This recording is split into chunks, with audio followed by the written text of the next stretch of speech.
Bisogna reagire a questa catastrofe che sta avvenendo, che è una catastrofe dei palestinesi, prodotta in gran parte da Hamas, che ha fatto un assalto, e prodotta da Israele, che sta sterminando e cercando di cacciare i palestinesi dalla Palestina per accaparrare il territorio e per impedire che si formi un'autonomia palestinese, uno Stato palestinese. Questa è la situazione.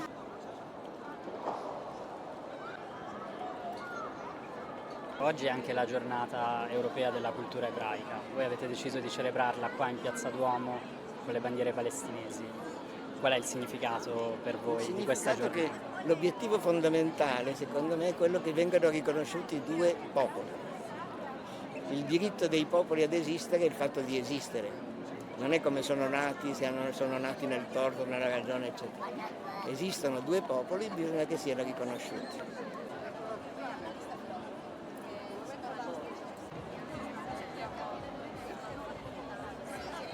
Secondo me, quando si tende a eliminare, diciamo, la possibilità di vita di un gruppo umano, si chiama genocidio.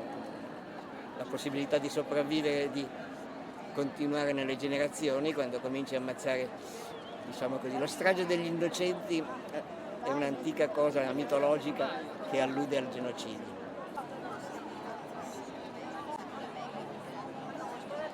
Uccidendo i bambini vuol dire eliminare il futuro di un gruppo umano. Si chiama genocidio. Insomma, E come mai le comunità ebraiche fanno così fatica a rendersi conto di questa cosa? Perché c'è un culto di Israele per cui praticamente Israele diventa, diciamo, il segno della stessa identità ebraica. C'è un culto dello Stato. Io faccio spesso il paragone con quello che furono i comunisti nei confronti dell'Unione Sovietica. Cioè, indipendentemente dal rivestire i contenuti del comunismo, gli ideali del comunismo, a un certo punto l'Unione Sovietica è diventata un luogo di culto.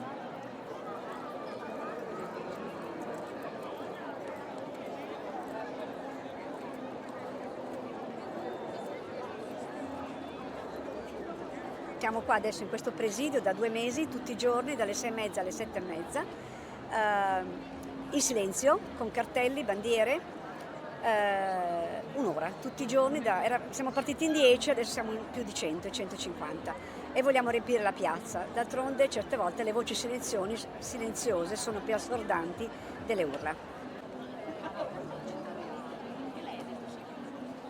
Loro sono le voci ebraiche contro l'occupazione, contro Netanyahu, e quindi più che benvenuti con noi, siamo insieme. E siccome oggi si celebrava la festa della cultura ebraica europea, loro si dissociano con la parte della comunità ebraica sionista che invece sostiene il genocidio, e quindi si sono dissociati, quindi sono qui con noi. Benvenuti tra di noi.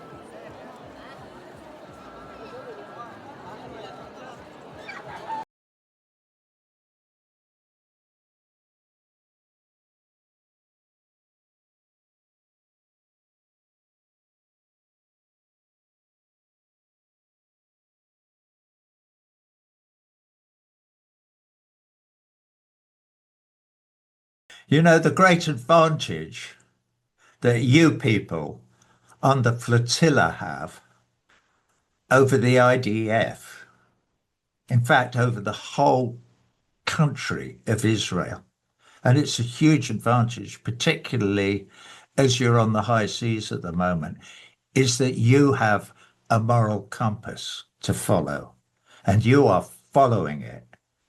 And it is leading you in the right direction to do something good, which you are doing. So that's what I would say, and that you're an example to the rest of us by following that moral compass across the Mediterranean Sea until you hit the shore of Gaza and unload all the necessary foods and equipment and medical stuff and medicines and everything that our brothers and sisters in Gaza need. So I'm following the same moral compass that you are following. And you have billions of people over the world who think what you're doing is truly great. And we're all following that moral compass with you. So thank you for the lead. It's very unlikely that any of the boats will manage to deliver any baby milk or or food or anything to Gaza, because the Israelis will probably intercept them all, probably in international waters. They may or may not kill some of them. They'll probably arrest everybody. I'm stunned every day that we haven't put a stop to this genocide from outside, that our governments haven't done it. And that's one of the things that's fascinating about this whole scenario that has developed in the last 77 years, since May the 15th, 1948, is that it's taken this long for people to even think about putting a stop to it. And obviously the reasons for that are very complicated, and I've spoken about it all at great length, because this is a model that we Europeans built. The model that the Israelis are using to commit genocide on the Palestinian people is a model that the Europeans invented when they discovered how to make big wooden boats and sailed all around the world looking for bits of land to steal and indigenous people to murder and plunder. This is exactly what is being done in Palestine by the State of Israel. But it's what all the powerful countries in Europe have been doing for hundreds of years. What is new is that it may be that this is new, and maybe this flotilla is important because it shows that we, the ordinary people of the world, and this is where it's important that the global South is beginning to develop a voice, that we, the people who've always been the victims of colonialism and imperialism, are beginning to speak with our hearts and minds. And the voice of reason is beginning to get a bit louder. So more of us are beginning to say, we care about our brothers and sisters. And in this specific instance, obviously, the plight of our brothers and sisters in Palestine. Tragic as it is to have to live through these times and to live with this much pain and agony, it may be that it is the opportunity that ordinary people everywhere have been waiting for to make their stand against these fascist, Nazi, whatever you want to call them, imperial, inhuman, degrading, disgusting manifestations of greed that we see and that we're watching.